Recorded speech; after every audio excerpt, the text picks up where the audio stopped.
The fluorescent lights buzzed overhead as Maya Rodriguez squeezed the mop for what felt like the 100th time that night. Her hands were raw, her feet ached, and she could barely remember what day it was anymore. Tuesday, Wednesday? The days had started blending together weeks ago. She glanced at the clock on the wall. 2 in the morning.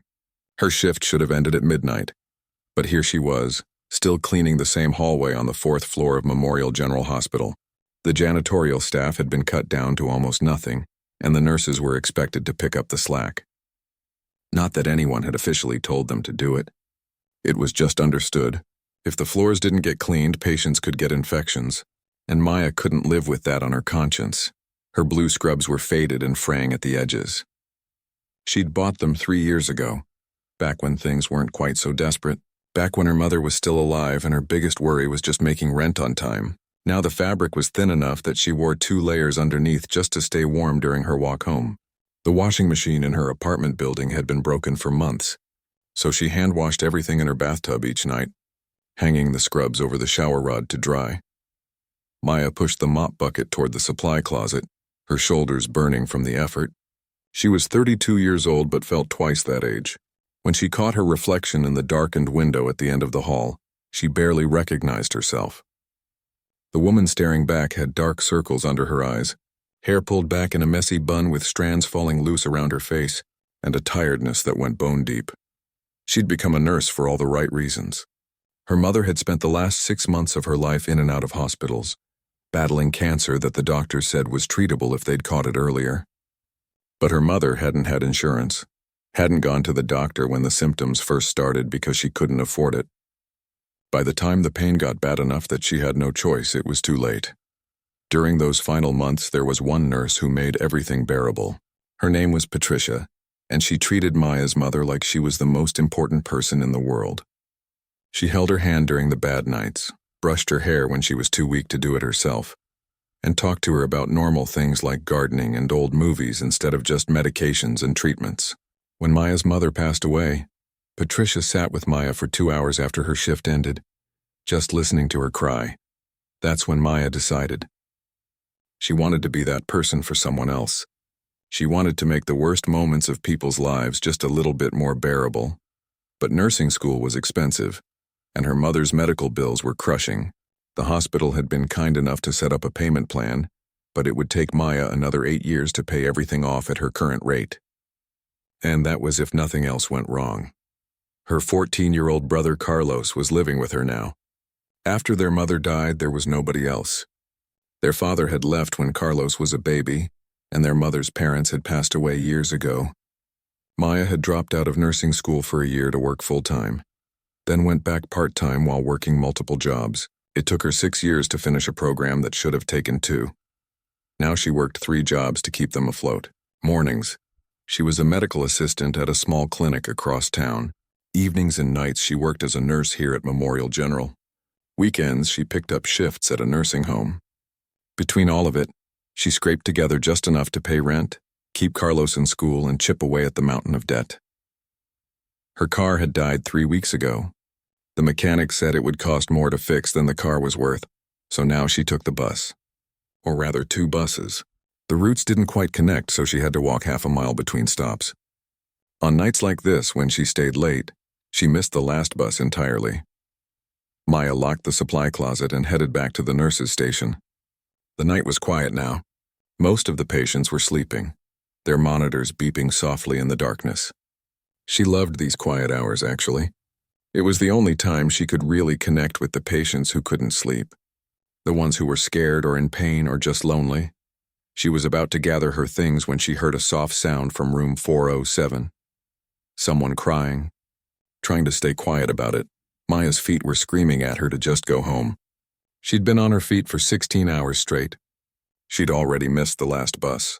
Every minute she stayed meant walking further into the cold November night. But she couldn't walk past a patient in distress. She'd never been able to do that.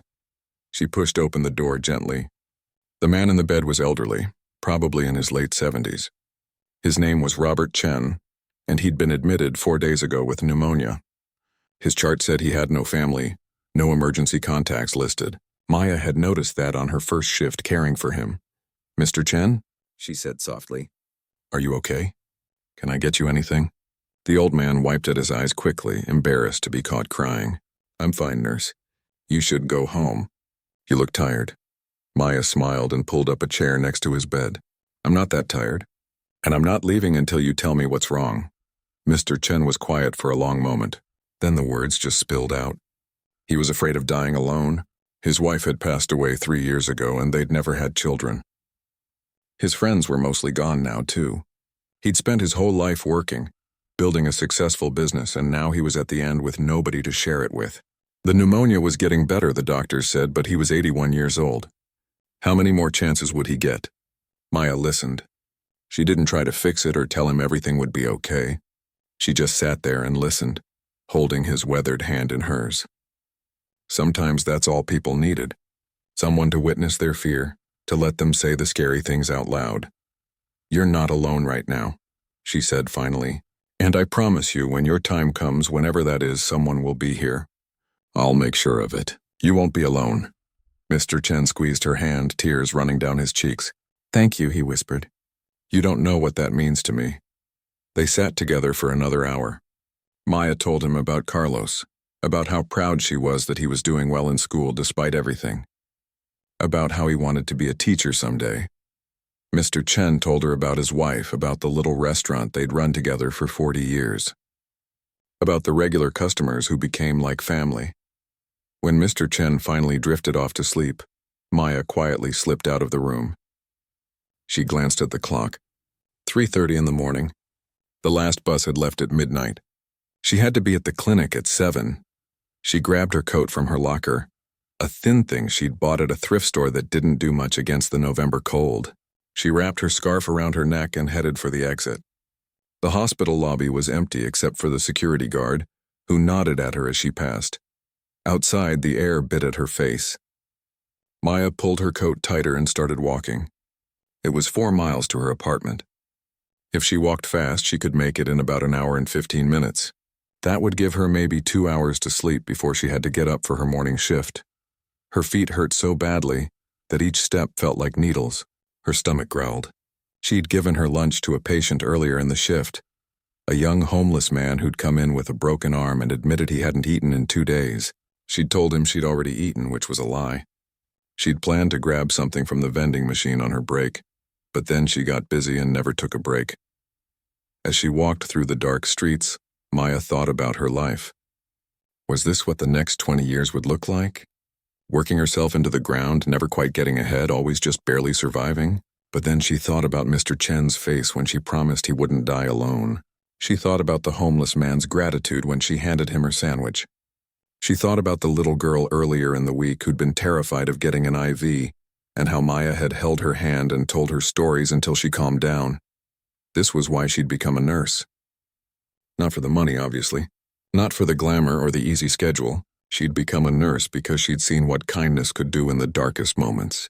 She'd seen how one person who truly cared could make all the difference. The cold bit harder as she walked. She passed closed storefronts and empty bus stops, her breath making little clouds in the air. A few cars passed by, their headlights cutting through the darkness. She kept her head down and kept walking. What Maya didn't notice was the black sedan parked across the street from the hospital. She didn't see the figure inside, watching her through the tinted windows. She didn't know that someone had been watching her for weeks, taking notes, making plans. She didn't know that her life was about to change in ways she couldn't possibly imagine. For now, she was just a tired nurse walking home in the cold, dreaming of 2 hours of sleep before she had to do it all over again, just trying to make it through another day, one step at a time. The city was quiet around her, holding its breath in the space between night and morning. And somewhere in that darkness, wheels were already in motion that would change everything. Jonathan Pierce sat in the back seat of his black sedan, his fingers drumming against the leather armrest. Through the tinted window, he watched the nurse walk away from the hospital, her thin coat barely adequate for the cold November night. He'd been watching her for 3 weeks now, and every single time she stayed late. Every single time she missed the last bus. And every single time she walked home without complaint. He reached for the laptop on the seat beside him and opened the file his investigators had compiled. Maya Rodriguez, 32 years old, registered nurse. The report was thick with details. Bank statements showing an account that never held more than $300 at once. Medical debt totaling $247,000 from her mother's cancer treatment. Rent payments that took up 60% of her income. A brother in high school who she was raising alone. But the numbers didn't tell the real story. Jonathan had learned that over the past few weeks of observation. He clicked through the video files his team had collected. Security footage from the hospital's public areas, all obtained legally through a substantial donation to the hospital's board. In one clip, Maya gave her lunch to a patient. In another, she stayed 2 hours past her shift to help an elderly woman call her family. In another, she scrubbed floors that weren't her responsibility because the cleaning staff was stretched too thin. Jonathan closed the laptop and leaned back against the seat. He was 58 years old and dying. The doctors had given him 6 to 9 months, maybe a year if he was lucky. Stage 4 pancreatic cancer, they'd said. It had spread before they caught it. There was nothing they could do except make him comfortable. He'd built an empire over the past 30 years. Pierce Technologies had started in his garage and grown into a company worth billions. He had more money than he could spend in 10 lifetimes. Houses he never visited, cars he never drove, investments that kept multiplying while he slept. But he had no family. He'd never married, too focused on building his business. His parents were gone. He had a brother he hadn't spoken to in 15 years after a bitter argument over money. There were no children, no grandchildren, no one who would miss him when he was gone. The diagnosis had hit him like a freight train. Not just the cancer itself, but the sudden realization that he'd spent his entire life accumulating wealth and had no one to leave it to, no one who would benefit from all those years of work. He could leave it to charity, of course. That's what his lawyers suggested. Pick a cause, set up a foundation, let professional philanthropists handle the distribution. It was clean, simple, tax-efficient, but Jonathan wanted something different. He wanted to find someone truly worthy, someone who embodied the values he'd forgotten somewhere along the way while building his fortune. Compassion, selflessness, genuine care for others. So he'd hired investigators. He'd told them to watch hospitals, clinics, care homes, find healthcare workers who went above and beyond. Not the ones who were good at their jobs because they wanted promotions or recognition. The ones who were good because they genuinely cared. They'd brought him dozens of candidates. Good people, all of them. But something was always missing. One nurse was kind to patients but rude to janitors. One doctor volunteered at free clinics but cheated on his taxes. One caregiver was devoted to elderly patients but neglected her own family. Then they'd found Maya Rodriguez. The first report had been promising. Multiple jobs, crushing debt, raising a teenage brother alone. But lots of people had hard circumstances. That didn't make them special. Jonathan needed to see more. So he'd come to watch for himself. Week after week, he'd sat in this car observing. And what he saw amazed him. Maya never took shortcuts. She never treated patients like burdens, even when they were difficult. She spent her own money on things the hospital should provide. She advocated for people who couldn't advocate for themselves. And she did it all while barely surviving, working herself to exhaustion without a word of complaint. Last week, he'd witnessed something that sealed his decision. A patient had been brought in, clearly intoxicated and aggressive. The security guards wanted to throw him out, said he was just looking for drugs. But Maya had insisted they examine him. Turns out he had a brain bleed from a fall. If she hadn't pushed back, the man would have died on the street. Jonathan had been moved to tears watching the security footage. This woman, with every reason to take the easy path, chose the hard one every single time. Not because anyone was watching or because she'd get credit, but because it was right. He'd made his decision then. Maya Rodriguez would inherit the bulk of his fortune, but he needed to test her one more time. He needed to see how she treated someone she thought was beneath her, someone who couldn't benefit her in any way. Jonathan picked up his phone and called his head of security. "David, are we ready for tomorrow?" "Yes, sir." David's voice came through clearly. "The costume department has everything prepared. The makeup artist will meet you at 6 a.m. We've briefed the hospital administrator. You'll be admitted through the ER at approximately 9 a.m. with chest pains." "And the background story?" "You're John Pierce, homeless for the past 3 years. You found the designer clothes in a donation box behind a church. The watch is your only possession of value, something you refused to sell because it belonged to your father." Jonathan smiled slightly. It was a good cover story. Believable, sympathetic, but with enough complications to truly test Maya's character. "There's one concern, sir," David continued. "What if she's not on duty tomorrow? What if another nurse treats you?" "Then we wait and try again," Jonathan said simply. "This needs to be her. I need to see how she responds." He ended the call and looked out the window again. Maya was just a small figure in the distance now, still walking through the cold. He wondered what she was thinking about.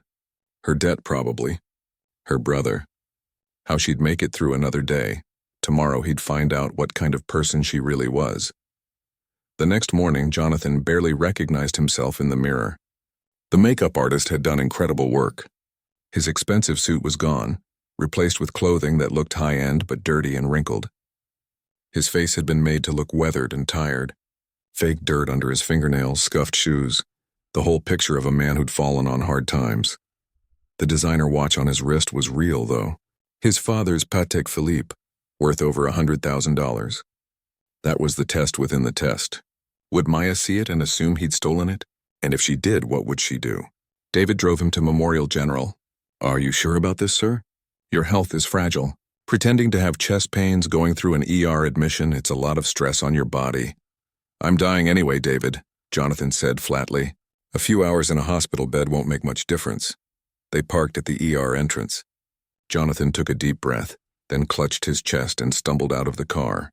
David helped him to the entrance, playing the role of a concerned bystander who'd found him on the street. The ER was busy, full of people waiting to be seen. Jonathan was good at his role.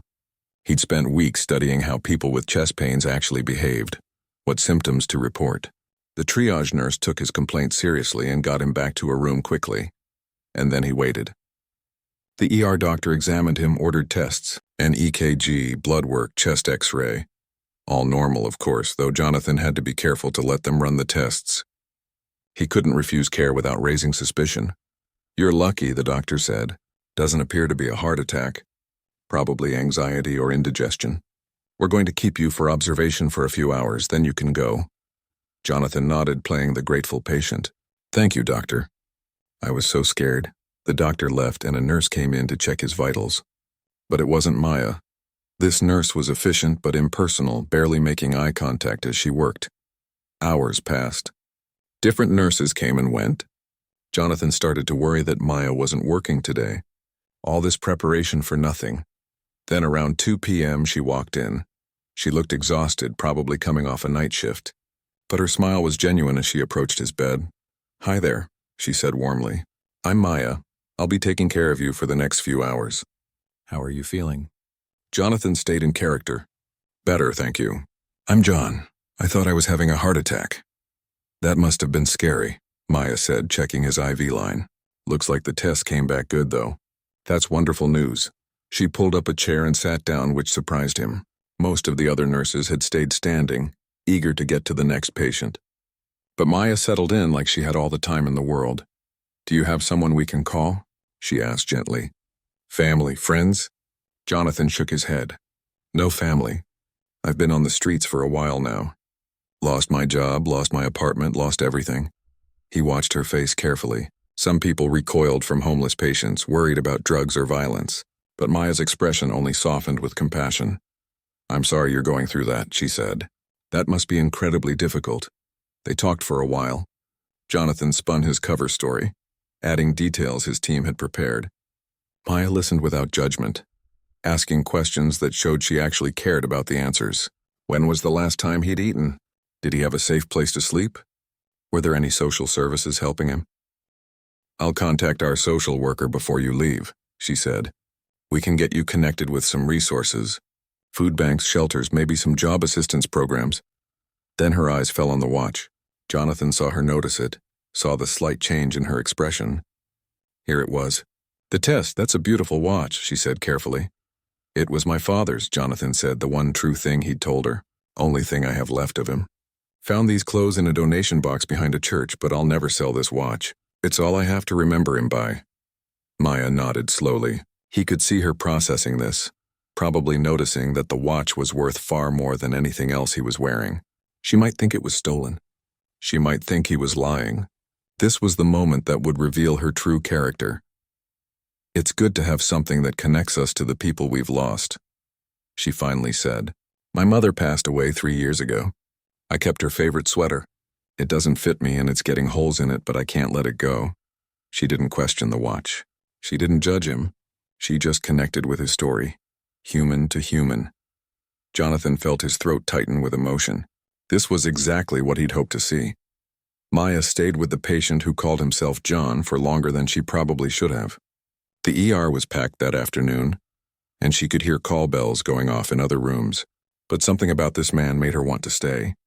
Maybe it was the way he looked at her when she talked, like he was really listening, or maybe it was just that he seemed so alone and Maya knew what that felt like. She'd noticed the watch right away. It was impossible to miss. The thing gleamed on his wrist, clearly expensive, clearly out of place with his wrinkled clothes and worn-out shoes.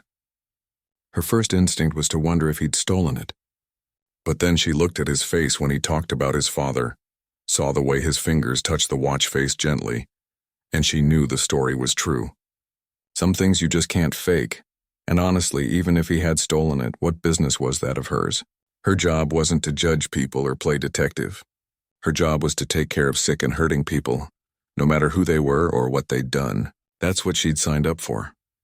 Let me get you something to eat, Maya said, standing up from the chair beside his bed. When's the last time you had a real meal? John hesitated, and she could see him trying to remember. Yesterday, I think. Maybe the day before. It's hard to keep track sometimes. That settles it then, Maya said. I'll be right back. She headed down to the cafeteria, her own stomach rumbling as she walked. She'd grabbed a granola bar on her way to work that morning, eating it on the bus. That had been 7 hours ago. But she'd be okay. She'd skipped meals before when money was tight. At the cafeteria, she loaded up a tray with the hot meal special, added some soup, crackers, an apple, and a carton of milk. The cashier rang it up and Maya pulled out her wallet. She had $8.73 inside. Her next paycheck wasn't until Friday, 3 days away. $7.50, the cashier said. Maya handed over the bills and got back $1.23 in change. That would have to last her until Friday. She'd make it work somehow. She always did. Back in John's room, she set the tray down on his bedside table. The look on his face made every cent worth it. His eyes actually filled with tears.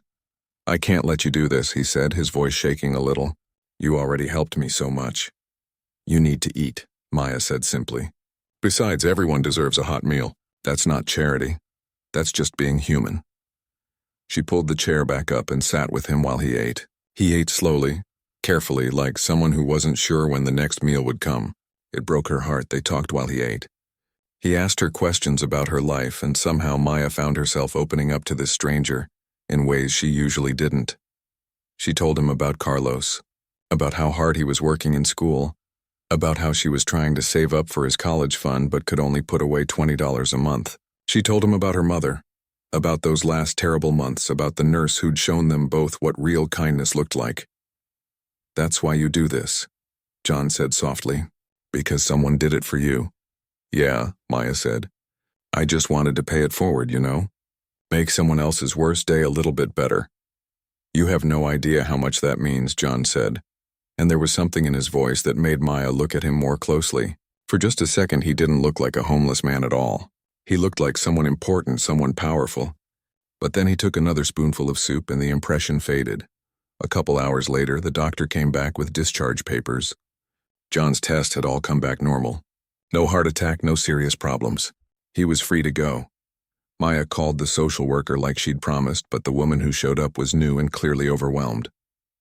She handed John some pamphlets about shelters and food programs, gave him a list of phone numbers that Maya knew from experience were mostly useless. Half the shelters were always full, and the other half had waiting lists a mile long. After the social worker left, Maya walked John to the exit. It was the least she could do. You really don't have to, he protested. I want to, Maya said. Come on. Outside, the sun was setting and the November wind cut right through both their thin jackets. Maya gave him directions to the nearest shelter, told him to mention her friend's name at the intake desk. It might help him get a bed for the night. Thank you, John said, shaking her hand. You have a gift, you know. Not everyone can make people feel seen. Take care of yourself, Maya said. She watched him walk away until he disappeared around the corner, then headed back inside to finish her shift. She had no idea that the moment John rounded that corner, a black car pulled up. She had no idea he climbed into the back seat and immediately dropped the entire act. She had no idea that he wasn't homeless at all, that he was actually a billionaire who'd been testing her. In the car, Jonathan took off the dirty jacket and loosened his tie. His assistant, David, handed him a bottle of water. "So?" David asked. Jonathan smiled and his eyes were wet. "She spent what looked like her last dollars to buy me food. She never judged me about the watch. She treated me like I mattered, like I was worth her time. David, I've been searching for months. This is her. This is the person who gets everything. Are you absolutely certain?" "I've never been more certain of anything in my life." Over the next 3 weeks, Jonathan had his lawyers working day and night. Documents were drafted, foundations were established, accounts were created. He wanted everything perfect. This wasn't just about giving away money. This was about making sure his life meant something, that all those years of work would actually help someone who deserved it. While the lawyers worked, Jonathan kept watching. He couldn't help himself. A few times a week, he'd have David drive him to the hospital, and he'd review the security footage. Each time, Maya proved him right. One day, she spent an hour with a teenage girl who was scared about starting chemotherapy. Maya sat on the edge of the bed, held the girl's hand, and told her exactly what to expect. She didn't sugarcoat it, but she made it less scary. The girl was crying when Maya came in and smiling when she left. Another day, an elderly man got confused and combative, pulling out his IV and trying to leave. Other nurses called security, but Maya talked him down. She sat with him, spoke softly, figured out he was scared because he thought his dog was home alone. She called a neighbor for him, made sure the dog was taken care of. The man calmed down immediately. Jonathan watched all of it. Every act of kindness, every moment of compassion, every time Maya chose the harder path because it was the right one. She was exactly what he'd been looking for. Finally, everything was ready. The foundation paperwork was done. The will was updated. The accounts were funded.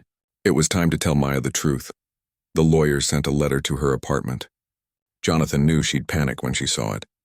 People who live paycheck to paycheck always assume official letters mean trouble. But there was no other way to do this. He needed to meet with her formally, legally, with witnesses present. The letter arrived on a Monday. By Tuesday evening, Maya had called the law office 4 times. Each time, the secretary told her the same thing. All her questions would be answered at the meeting on Friday at 2 p.m. Maya was going out of her mind. She couldn't eat, couldn't sleep.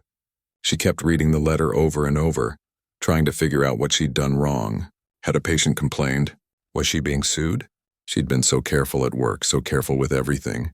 She called her friend Teresa in tears. "I don't understand what's happening. Why would a law firm want to see me?" "Maybe it's nothing," Teresa said, though she didn't sound convinced. "Maybe they just need you to sign something. They said failure to attend could result in legal consequences." "Teresa, what if I'm in real trouble?" "Then we'll figure it out together. Look, wear something professional. Go to the meeting. Find out what they want. It's probably nothing." Maya borrowed Teresa's black pantsuit, the one she wore to funerals and job interviews. It was a size too big, but it was the best option she had. She couldn't afford to miss work. But the letter made it sound like she didn't have a choice. Friday came too fast. Maya took 3 buses to get downtown, her stomach in knots the whole way. The office building was massive, all glass and steel, the kind of place she'd never been inside before. The lobby made her feel small, with its marble floors and modern art and security guards in suits. She took the elevator to the 23rd floor, her hands shaking. The law firm's waiting area was even more intimidating. Everything was expensive and perfect and cold. Maya felt like everyone could tell she didn't belong there. "Maya Rodriguez," she told the receptionist, her voice barely above a whisper. "I have a 2 o'clock. Yes, Ms. Rodriguez, they're ready for you. Right this way, please." A woman in a gray suit appeared and led Maya down a long hallway. Through glass walls, Maya could see lawyers working in offices that were bigger than her entire apartment. The woman stopped at a conference room at the end of the hall. "Right in here," she said, opening the door. Maya stepped inside and her whole world tilted. Sitting at the head of a huge table, surrounded by people in expensive suits, was John, the homeless man from the hospital. Except he wasn't homeless at all. He was wearing a suit that probably cost more than her car used to be worth. His hair was perfect, his face clean and healthy. He looked like a completely different person. Maya's brain couldn't process what she was seeing. Was this a trick? Some kind of scam? Had he been faking being sick? Was she in trouble for helping him? "Please sit down, Ms. Rodriguez," the woman in gray said. Maya sat because her legs wouldn't hold her up anymore. She stared at John, unable to speak, barely able to breathe. John leaned forward, and his expression was kind.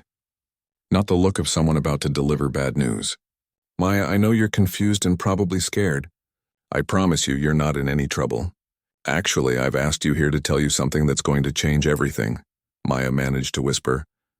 "I don't understand." "My name isn't John," he said gently. "It's Jonathan. Jonathan Pierce. I'm the founder of Pierce Technologies. And 3 weeks ago I came to your hospital pretending to be someone I'm not because I needed to know what kind of person you really are." Maya's head was spinning. Pierce Technologies. She'd heard of them. Everyone had. They made software or phones or something. The company was worth billions. "I'm dying, Maya," Jonathan continued. "I have maybe 6 months left.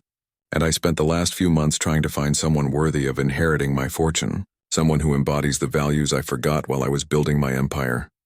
Compassion, selflessness, genuine care for others." He paused, his eyes locked on hers. "I found that person. I found you." Maya couldn't breathe. The words Jonathan had just spoken hung in the air like something impossible, something that couldn't be real. She looked around the conference room at all the serious faces staring at her, then back at Jonathan. "I don't understand," she finally managed to say. Her voice sounded strange to her own ears, distant and small. Jonathan nodded slowly, like he'd expected this reaction. "I know this is overwhelming. Let me explain everything from the beginning." He told her about the diagnosis. Stage 4 cancer, inoperable, terminal. He told her about having no family, no one to leave his fortune to. He told her about deciding to find someone worthy instead of just leaving everything to random charities. "I hired investigators," Jonathan said. "I had them watch hospitals and clinics all over the city. I was looking for someone special, someone who did the right thing even when no one was watching, someone who cared about people not because it benefited them but because it was who they were." Maya's hands were shaking. She folded them in her lap, trying to steady herself. "They found dozens of good people," Jonathan continued, "but no one quite fit what I was looking for. Then they found you." He explained how he'd been watching her for weeks, how he'd seen her give her lunch to patients, stay late without pay, advocate for people who couldn't advocate for themselves, how she'd walked home in the cold night after night because she'd missed the bus helping others. "I needed to see for myself," Jonathan said. "So I came to the hospital pretending to be homeless. I needed to know how you'd treat someone who couldn't do anything for you, someone society had forgotten about." Maya remembered that day, remembered buying him lunch with almost her last dollar, remembered sitting with him, listening to his story, trying to help him find resources. She'd thought he was just another patient who needed compassion. "You treated me with such dignity," Jonathan said, and his voice cracked a little. "You spent money you didn't have to feed me. You never judged me about the watch. You took time you didn't have to make sure I'd be okay." "Maya, do you know how rare that is?" "I was just doing my job," Maya whispered. "No," Jonathan said firmly. "You were doing so much more than your job. You were being human to someone the world had decided didn't matter. That's when I knew you were the person I'd been searching for." One of the lawyers, an older man with silver hair, opened a folder. "Ms. Rodriguez, what Mr. Pierce is trying to tell you is that he's chosen you as the primary beneficiary of his estate." Maya blinked. "I don't know what that means." The lawyer smiled gently. "It means he's leaving you his fortune." The room started to spin. Maya gripped the edge of the table. "That's not possible. I'm just a nurse. I'm nobody. You can't just give someone money like that." "I can and I am," Jonathan said. "Let me explain exactly what we're proposing." He nodded to the lawyer, who pulled out several documents. "First, there's an immediate payment of $5 million that will be transferred directly to you. This is yours to do with as you wish. Pay off debts, help your brother, buy a home, whatever you need." Maya felt like she might pass out. $5 million. That was more money than she could even imagine. That would pay off all her mother's medical bills. That would send Carlos to any college he wanted. That would mean never missing a bus ride home again because she couldn't afford a car. Second, the lawyer continued, We're establishing the Maya Rodriguez Foundation with an initial endowment of $45 million. You'll be the director. The foundation's mission is to support healthcare workers and help patients who can't afford medical care. But I don't know how to run a foundation, Maya said, her voice shaking. You'll have help, Jonathan assured her, an entire staff of experienced people. Your job will be to make the decisions about who to help and how. You'll use your experience as a nurse to guide the foundation's work. And finally, the lawyer said, upon Mr. Pierce's death, you'll inherit the remainder of his estate. After taxes and various bequests, that amounts to approximately $300 million. The number was so big it didn't even sound real. Maya shook her head. No, this can't be happening. This doesn't happen to people like me. Why not? Jonathan asked softly. Why shouldn't good things happen to good people? Because I'm not special, Maya said, tears starting to run down her face. I'm just someone trying to get by.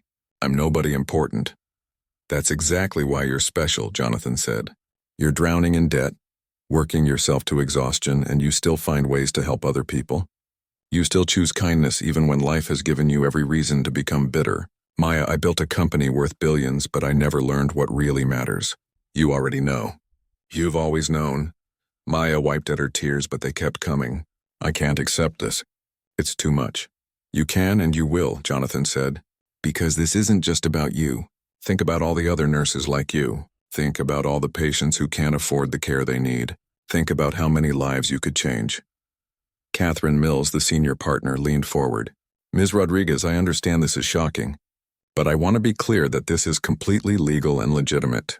We've had multiple attorneys review everything. The documentation is thorough. This is really happening, but why me? Maya asked, looking at Jonathan. Why not someone more qualified? Someone who knows how to handle this kind of money? Because money isn't the hard part, Jonathan said. We can hire accountants and advisors and managers. What we can't hire is a good heart. We can't teach someone to care the way you care. That's something you either have or you don't. And you have it.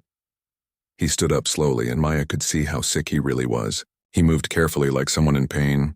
He came around the table and pulled up a chair next to her. I'm dying, Maya, he said quietly. In a few months I'll be gone.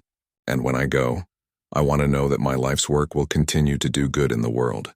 I want to know that all those years of building and striving actually mattered. You can give me that. You can make my life mean something. Fresh tears spilled down Maya's cheeks. I don't know if I can do this. Yes, you can, Jonathan said. You already do it every single day. You already change lives. Now you'll just have more resources to do it with. The lawyers spent the next hour going through all the details, the accounts that would be set up, the staff that would be hired, the office space that was already being prepared for the foundation. They showed her bank statements, investment portfolios, property deeds, numbers so large Maya couldn't even process them. We'll need you to sign some initial documents today, Catherine said. But you'll have time to review everything with your own lawyer if you'd like. I don't have a lawyer, Maya said. We can recommend several excellent attorneys who can represent your interests, Catherine said.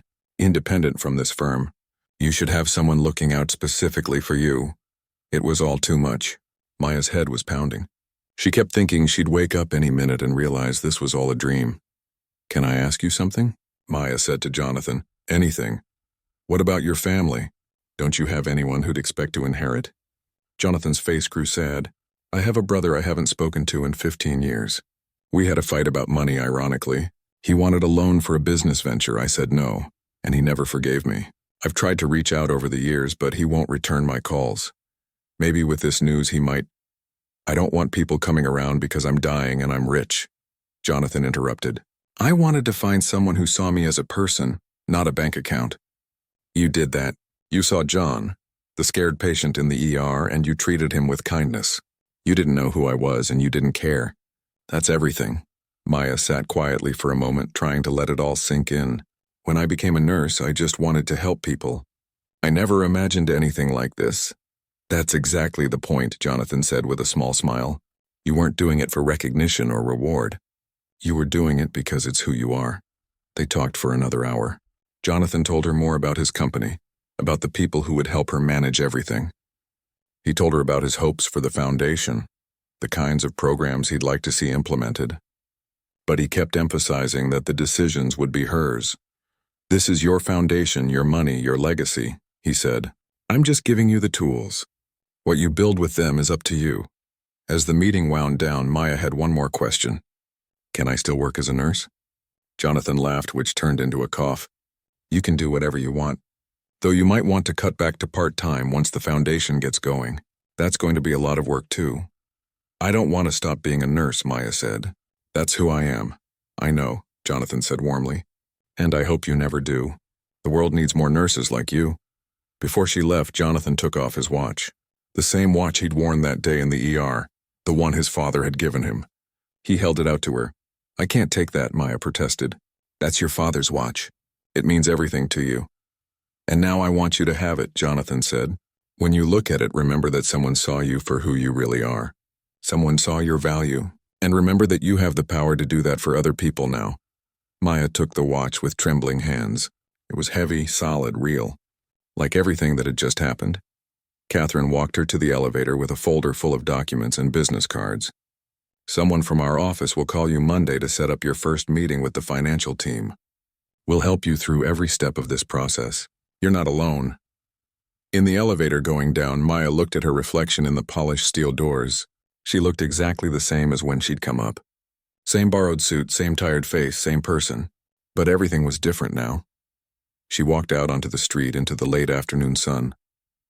People rushed past her on their way home from work, everyone caught up in their own lives, their own problems. Nobody knew that the woman standing on the sidewalk in an ill-fitting suit had just become one of the wealthiest people in the city.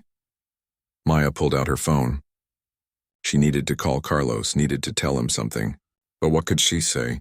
How do you explain that their lives just completely changed? Instead, she just stood there on the sidewalk, holding a watch worth more than a house, thinking about a dying billionaire who'd pretended to be homeless, just to test her character. Thinking about how she'd passed a test she didn't even know she was taking, and thinking about all the people she could help now, all the nurses working 3 jobs, all the patients drowning in medical debt, all the families trying to survive impossible situations. For the first time in years, Maya Rodriguez smiled without any shadows behind it. She had been seen. She had been valued. And now she had the power to see and value others in return. The world had just become full of possibilities. The first few weeks after the meeting felt like Maya was living in someone else's life. She'd wake up in the morning in her cramped apartment, see the legal documents on her kitchen table, and have to convince herself all over again that it was real. $5 million in her personal account, $45 million in the foundation account, and the promise of hundreds of millions more after Jonathan passed away. She could have quit all 3 jobs immediately. She could have moved into a mansion, bought fancy cars, traveled the world. That's what most people would have done. But Maya kept working. She dropped her morning clinic job and her weekend nursing home shifts, but she kept her position at Memorial General. "She just cut back to part-time, 3 shifts a week instead of 6. Are you crazy?" Teresa asked when Maya told her. "You just inherited millions and you're still going to empty bedpans?" "I'm a nurse," Maya said simply. "That's who I am. The money doesn't change that." What the money did change was the constant fear. For the first time in her adult life, Maya could breathe without worrying about which bill to pay first. She paid off her mother's medical debt in one payment. The hospital billing department actually called her back, thinking there'd been a mistake. When she confirmed it was real, the woman on the phone started crying. She bought a reliable car, nothing fancy, just a 3-year-old sedan that would get her to work without breaking down. She moved into a small house with a yard where Carlos could play basketball. The house had 3 bedrooms, which seemed like a palace compared to their old apartment. Carlos got his own room for the first time since their mother died. But the real work was the foundation. Maya threw herself into it with the same dedication she'd given to nursing. She hired advisors and accountants, people who could help her make smart decisions. But every choice came back to her. This was her foundation, her responsibility, and she took it seriously. The first thing she did was create a medical debt relief program. She remembered what it felt like to choose between groceries and payments, to ignore collection calls because there was simply no money. The foundation started small, paying off debts for families in her city who were drowning in bills from cancer treatment, accidents, emergency surgeries. The applications poured in. Thousands of them. Each one was a story of struggle, of people working multiple jobs and still falling behind, of parents who couldn't afford their children's medications, of elderly people choosing between food and prescriptions. Maya read every single application herself. Her advisors told her it wasn't necessary, that she could hire people to review them. But she needed to see the faces, read the stories, understand what these families were going through. Each approval she signed felt like she was reaching back through time and helping herself, helping her mother, helping everyone who'd ever been crushed by medical bills they couldn't control. Within 6 months, the foundation had cleared over $15 million in medical debt for more than 2,000 families. The thank you letters filled boxes in Maya's home office. Parents who could finally take their kids to the park instead of working third shifts. Elderly people who could afford both medicine and heating bills. Young adults who could finally start their lives without crushing debt following them everywhere. But Maya wanted to do more. She created nursing scholarships for students who couldn't afford school, full rides including living expenses and books. No student should have to work 3 jobs while trying to learn how to save lives the way she had. The first scholarship recipients were announced at a ceremony at the city's community college. Maya stood at the podium, looking at the 20 students who'd been selected from hundreds of applicants, and had to wipe tears from her eyes. "I know what it's like to want something so badly and feel like it's impossible," she told them. "I know what it's like to fall asleep over your textbooks because you worked a double shift before class. I know what it's like to wonder if you'll make it through. But you will. And now you can focus on becoming the amazing nurses I know you'll be, without worrying about how to pay for it." One girl in the front row was crying openly. After the ceremony, she came up to Maya and hugged her so tight Maya could barely breathe. "You changed my life," the girl whispered. "I was going to drop out next semester. I couldn't do it anymore. But now I can stay. I can finish. I can become a nurse like I always dreamed." Maya hugged her back, and in that moment she understood why Jonathan had chosen her. It wasn't about the money. It was about understanding what it meant to struggle, and using that understanding to lift others up. Through all of this, Maya visited Jonathan every week. His health was declining faster than the doctors had predicted. The cancer was aggressive, and the treatments that might have bought him time made him too sick to function. He'd decided to stop treatment and focus on making his remaining time meaningful. They'd become close friends over those months. Jonathan told her stories about building his company, about the mistakes he'd made, about all the years he'd spent chasing success and